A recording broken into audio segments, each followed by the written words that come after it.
being around other Rotaractors and seeing how we advocated for one another in opportunities. I think that being around folks, we realize like, oh no, but there are things we know that other people don't know, or there is access that we have that other people don't have, and we are in position to leverage these things for the greater good. Welcome to Rotaract on the Road. We're sharing some of your best young entrepreneurs in the city of Birmingham that just so happen to serve in Rotaract.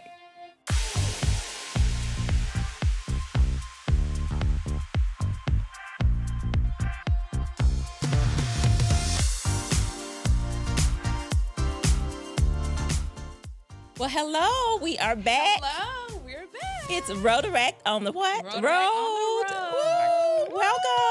Welcome. Portia. And we have someone by the name of Kayla here today with us. Don't say, this is going to be a good time.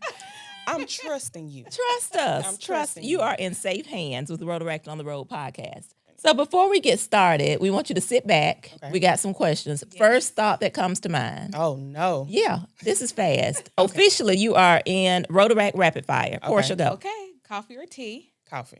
Early mornings or late nights? Late nights. One word to describe entrepreneurship? Fun. One word to describe Rotaract? Great. I don't think we've ever heard fun for entrepreneurship. No, Thank you for that. I don't know how true it is. You asked me for the first thing that came to mind. But we trust that you told us the truth. The first thing that came to mind. So you got to explain this fun to us. I guess because I get to cut up. I get to do what I want. That's true. And I'm not worried about, a boss or somebody feeling some type of way about something I said. I get to not always get up when I want to, but yeah, I get to make my day. I get to, when I had a larger team, I enforce some ridiculous rules like you have to bring your dog to the meetings on certain days. Oh, I like that. When you go out of town on vacation, you are required to do a presentation when you get back to the whole team so we can see what what you experienced. Like, those things are fun. We put my dog's face in our proposals because why not? Your dog is very funny. He's, by the way. That's why entrepreneurship is fun to you. For sure. So, Kayla, tell us what makes it fun and how you have come to develop this business that I see making such an impact in the community. But tell us what you're building and what you built as an entrepreneur. Yeah, so I think at my core, I'm a storyteller, right? A lot of people don't know this, but I actually went to school for film production. So that's my trade. I lived in LA for a while, and then I came back. And so when I was in school, I was really interested in how telling stories, particularly on film, can help progress causes. So when I came back, started my marketing agency, I was really focused on video production, photography for purpose-driven organizations. In Birmingham, a lot of those are going to look like organizations that serve Black people, which is my heart. So that's where things started. And then, I started to realize, well, okay, some of these organizations, most of them, don't have a place to put the beautiful videos and photos I've created for them because they don't maintain a digital presence well. So I sort of started to expand my services to include those things. And then COVID happened. And everybody was like, oh, we were supposed to be on the internet. Can you help us do that in 2 days? Oh. And I was like, well, we gonna see. And so I started doing much more website work, much more social media work for a number of Black organizations, both here and across the region. A lot of these organizations are place-based, so they do a lot of development locally. And so, you not necessarily that you've seen one Black district, you've seen them all, but they do have very similar, structures. And so if you find one and they realize that you can tell their story responsibly, with integrity, they're going to share your name because that's not always easy to find. And so I found myself working with a lot of CDCs and economic development organizations and business development organizations across the region, and just figuring out how to make those stories personal, right? Because, development is big. And a lot of people think buildings, but it's like, why are we doing this? Who is this ultimately for? It takes a while. It does. And so I kind of found my place there. And yeah, I've been doing that work for the last 7 years. As a full-time entrepreneur. Full-time entrepreneur. You better do it. Yeah. I love it. Now, here's the thing, and I would not recommend this, but I'm a little special. I quit my job, and then I started my business. typically, they tell you to do them ease both. in it. Yeah. I don't do anything easy. Okay. I'm black or white. And so I was like, well, because I can't multitask. Mm-hmm. So I told my dad, I was like, well, I don't know if I can do this full time until I actually try it. So I'm gonna try it. I'm young enough to stay on y'all's insurance. And I'm young enough Priorities. and if I totally mess this up, I'm still young enough to start over. So, and my parents have always trusted me. They always saw their support of me as an investment. And so I quit, started my business, and I've been rolling ever since. I love the fearlessness of it all. Now, we didn't say anything about fearless. We just do it I'm calling afraid. you fearless. I would say I'm probably courageous. Courageousness of it all. Okay. Maybe a little naive. Well, you're doing it, and we love Right. it. I am. I'm grateful. Very grateful. So with Dawn & Co., what's your biggest business challenge that you faced early on? And how did you push through? Very early on, I would say I called it the young black girl syndrome because I was 25 when I started my business. And so though I had a lot of great ideas, I was very talented. I think for companies, a lot of times they want a little bit more security in choosing contractors and vendors. They're pretty risk averse. And so with not having, a record, just like people who are trying to apply for jobs that catch 22, you need experience to get the job, but you need the job to get experience. Very same thing. So that was the earliest struggle. And then even once I started getting work, I think it was navigating the realities and the politics of business. A lot of times, it's very personal, regardless of how big the organizations are, it's still very personal. So it's who you know, and how well you know them, and how much leverage and influence they have in decision making. And so being young, all of my network, we were all very similar in rank. And so friends can make recommendations, but if you're entry level, who's really, so I think it was trying to stay afloat and active long enough to sort of survive that period. And I think now a lot of it is paying off. Most of my friends now are in very important roles. And it's not even a conversation most of the time. It's like, hey, we need this. Can you come? And I'm like, yeah. And it's, it's done. So I think that was probably the biggest challenge early on. Yeah. I love it. So let's stay sort of in that lane. And I love how truthful and transparent you are. So I expect this like answer to be full of wisdom. Okay. Have you ever messed up? And what did you learn from that mistake that you can share with other entrepreneurs or those that want to pursue the path to being business owners? And give us a real Kayla answer. Messed up. Made a mistake, learned a valuable lesson the hard way. In business, I don't... Because the first things that come to mind about that were things that happened when I had a job, in my last job. And to be honest, I think those things probably prevented mistakes in my business. I love that. They were deeply seared into my brain. I worked in news before I started my company, and I was not a journalist. I didn't have a journalistic background. But one of my friends was in the digital department. She knew I had the demeanor to handle the morning crew. And so she was like, if you come, I can teach you how to write the journalism. I just, And so, but I was new. And so I think one time I had posted,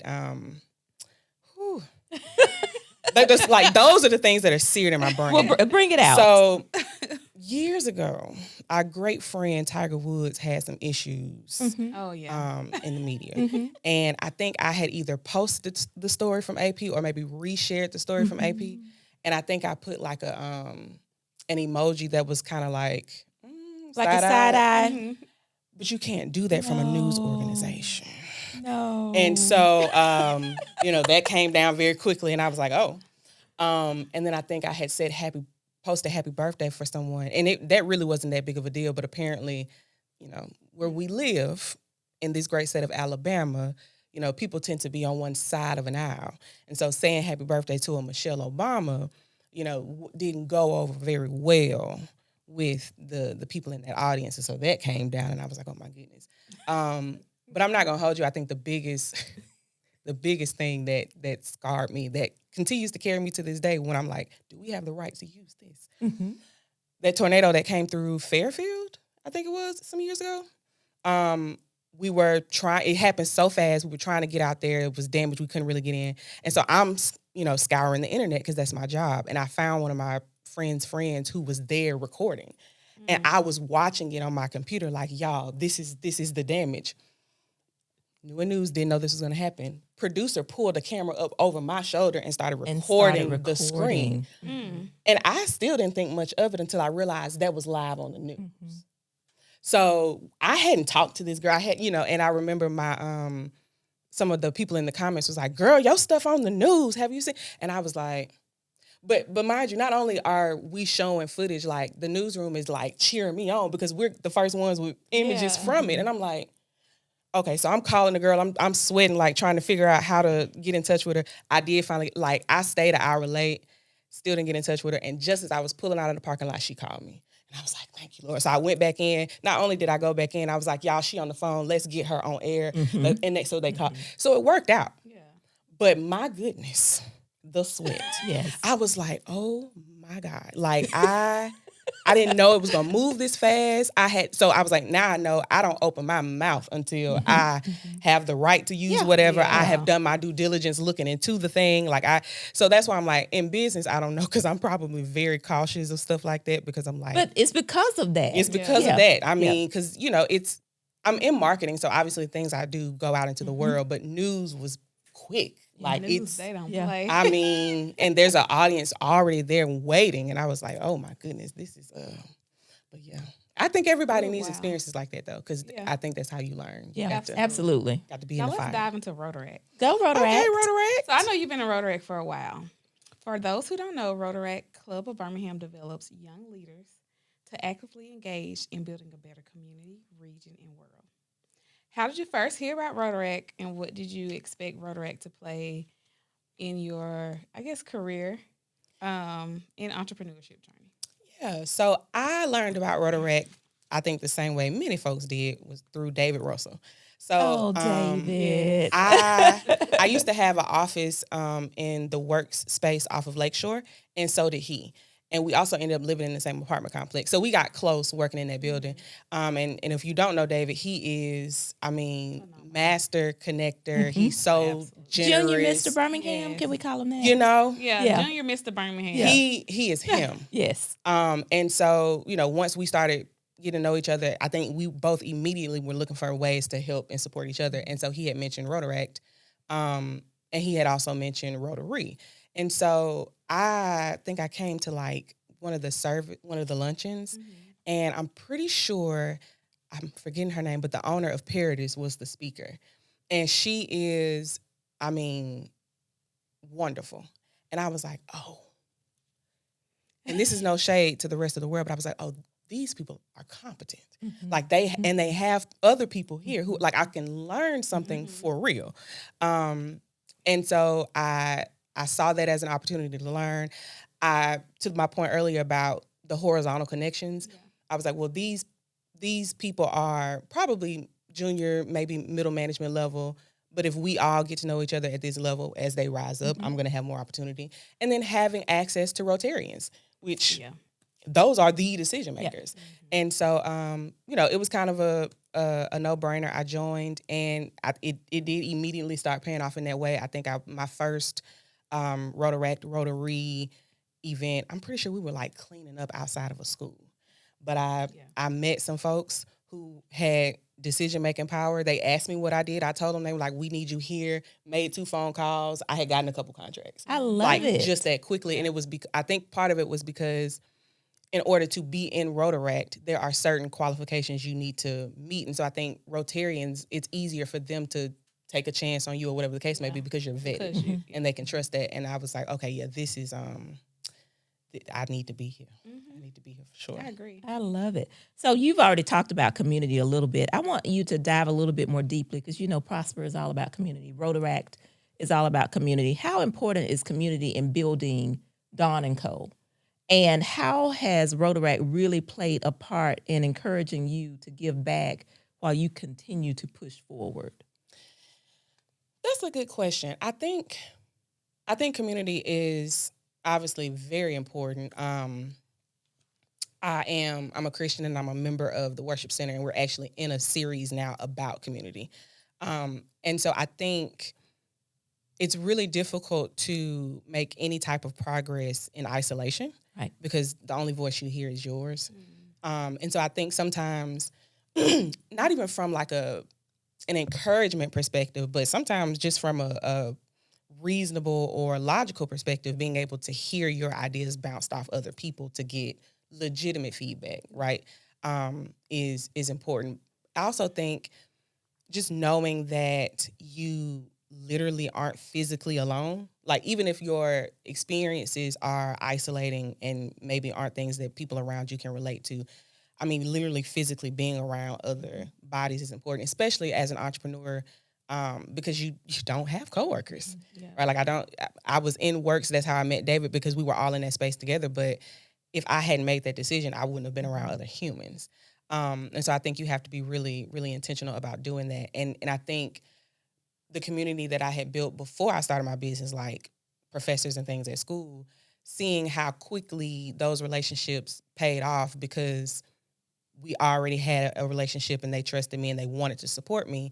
I think early on I had a really keen understanding of how having advocates can really help folks. And so I wanted to also then be one once I got into a position to do so. And I think being around other Rotaractors and seeing how we advocated for one another in opportunities, I think that really, even though I think millennials, we all still feel like children and teenagers, like how do y'all have us out here making decisions?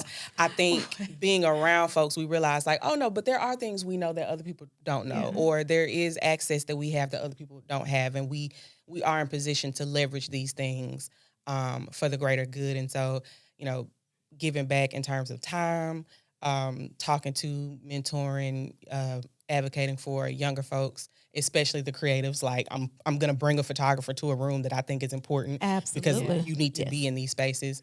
And then I think also just in service, right? Like I'm a millennial, I'm not married, I don't have any kids. And so of course I'm going to go help clean up the school. Like I live here. I should be a part of that. And to be around other people who are similar, who want to do the same thing, who feel that same sense of responsibility, I think Rotaract has definitely amplified that part for me. Absolutely. For sure. It's evident. It's truly evident. All right, let's go fast forward. Okay. 3 years from now. Ooh. What are you doing? How have you grown? How is Rotaract still a part of your core? But what's going on with your business? What's your growth strategy? That's a good question. And I haven't thought about it because over the last 2 years, I've pivoted. So Dawn & Co. is the name of my company now. It started out Dawn G Media. So it was much more of a traditional digital marketing agency. I had a huge team. We, were doing services for organizations. It was really like we were a third party for sure. Mm-hmm. But because I care so much about outcomes, right? Like I'm in marketing, not because I just love to do that work, but because I see it, especially for my clients, I see it as my contribution to the causes that my clients champion. So it's service for me. Absolutely. And because that's the case, I am invested in the outcome of the organization's work, not just what my stuff looks like. And so I realized, after doing some trial and error, that like there's only so much change I can affect as a third party vendor when that is the nature of the relationship. And, I'm full of ideas, I yap. So yes. I love all her ideas. And good. And I always overstep boundaries because I don't have a job, so I don't know where the boundaries are. And so I share a lot of information with folks, and I saw early on how like helpful it was, right? Like I may be contracted with a company to do their social media, but we're in a meeting and they're talking about, wanting to hire somebody. And so now we're talking through the qualifications that person should probably have to do this work. And now I'm looking through resumes for them. And now I'm in the interviews with so it just always continued the scope of my work continued to kind of bloom within these other relationships. And so I was curious about how I could kind of formalize that. But again, young Black girl syndrome, I think people struggle to connect that like this level of strategy, And even this level of responsibility going to somebody this young, especially when you compare it to like other entities that have been around for longer. I think with politics and the bureaucracy of organizations, a lot of them just struggle with that. For real. For real. And so I struggled, right? Like that was the work I really wanted to do, but people knew me for, oh, she can make you a website. Oh, they can. And so trying to figure out how to make that shift, and to be transparent with you, I had come to the conclusion that it was impossible to do because the people I saw who had done it typically had master's degrees or doctorates or had worked and had an extensive career in corporate. And so they had that kind of legitimacy following them to go into consulting. I have been doing this work on the ground since 25.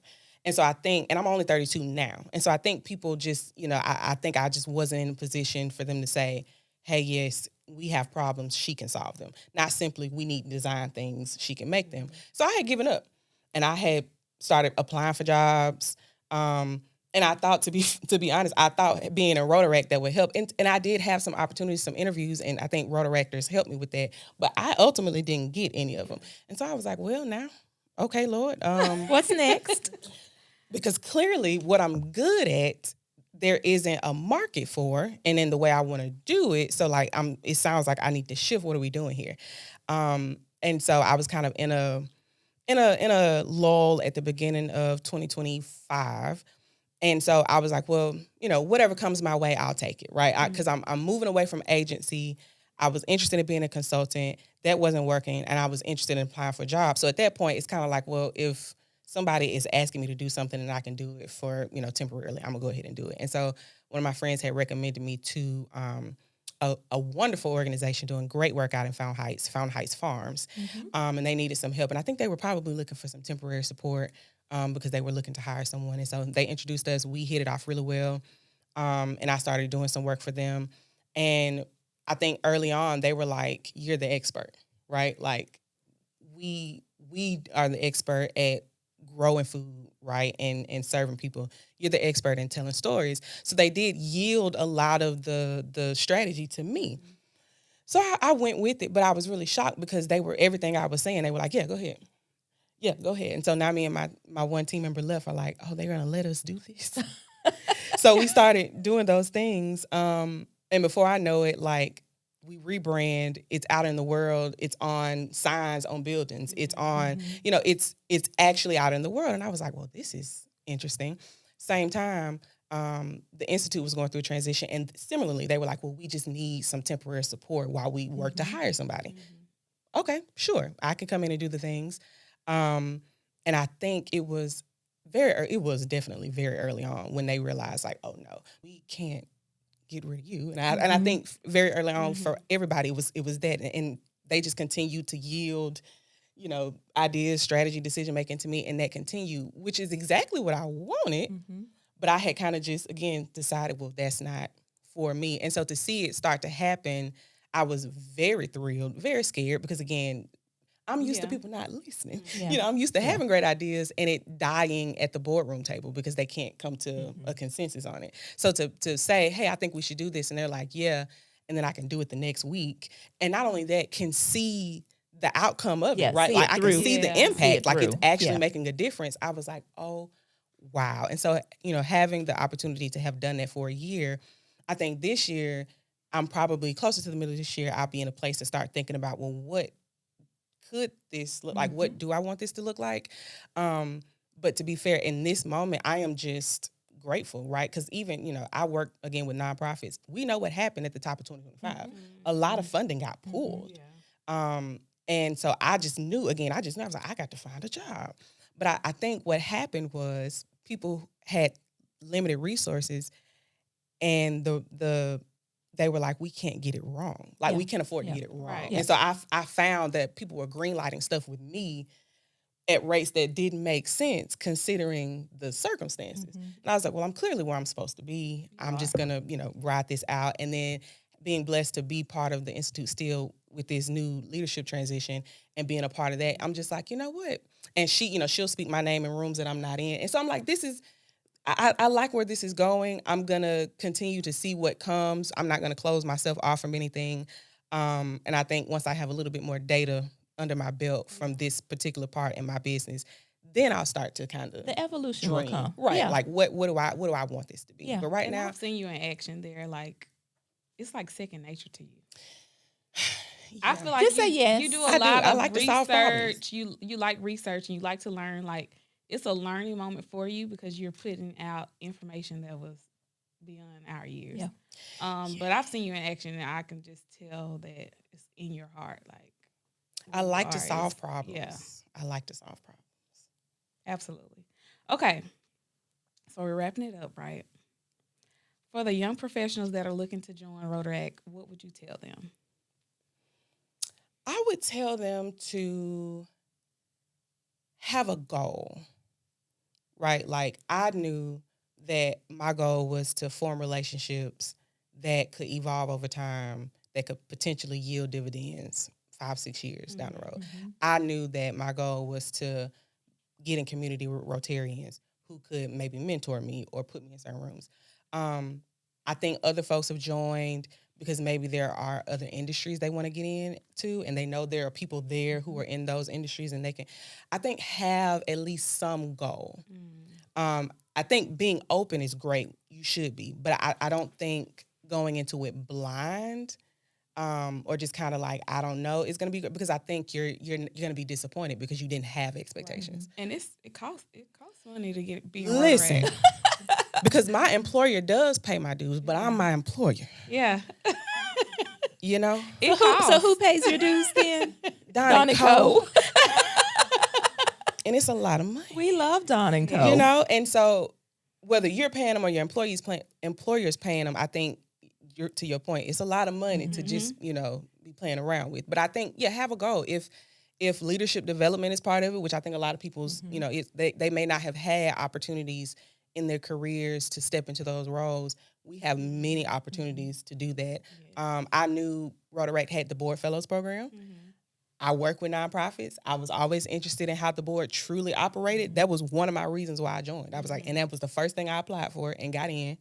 And so I think having some sort of goal, some sort of plan is going to definitely kind of guide you and keep you on track. And then again, being open to everything else that comes. Because it's some great, it's my good girlfriend. Yeah. I've made some really great friends in Rotaract. And everybody's so supportive of one another. Again, without even having to do a lot of vetting. It's like, oh, you're one of us. You're clear. It's good. We're there. We're showing up. That's the beauty of it. Well, Kayla, this has been fun, Yes. enlightening. We're so glad you joined us on Rotaract on the Road. How can the people who need more of your strategy, your consultation, your design, how can they reach you? And bring back your podcast because I love those tips. They help me a lot. You know, I was thinking about the podcast yesterday because my team member had come down to Birmingham she went to an event yesterday. So I was thinking about that. To be fair, because I'm working, I'm not super active on the internet because I don't have to be. That's a That's good right. thing. That's my preference. I don't like to have to be out there. So if you're interested in following me for stuff like that, I'm not super active. But if you do need to get in contact with me, you can go to my website, donandco.co, and you can reach out to me there. Or if you know someone who knows me, just send a little. We know how to find you. And are you looking for contracts? I'm open. I think if it makes sense, I'm open to hearing what people have going on and helping solve problems. No, it got to be a right fit. I love the you know? selectiveness. Yeah. She's very of it all. selective. Well, and selective because of preferences, but also marketing is not the solution to most problems. It's not. So, and I have a lot of integrity in that. So if you come to me and I get into the depths of what's going on and I don't feel like this is going to solve that problem or that there are other more pressing things that you need to address, I'm going to tell you that. I'm going to make that I recommendation. love your honesty. I always do. I'm not going to take you on because you're going to be disappointed.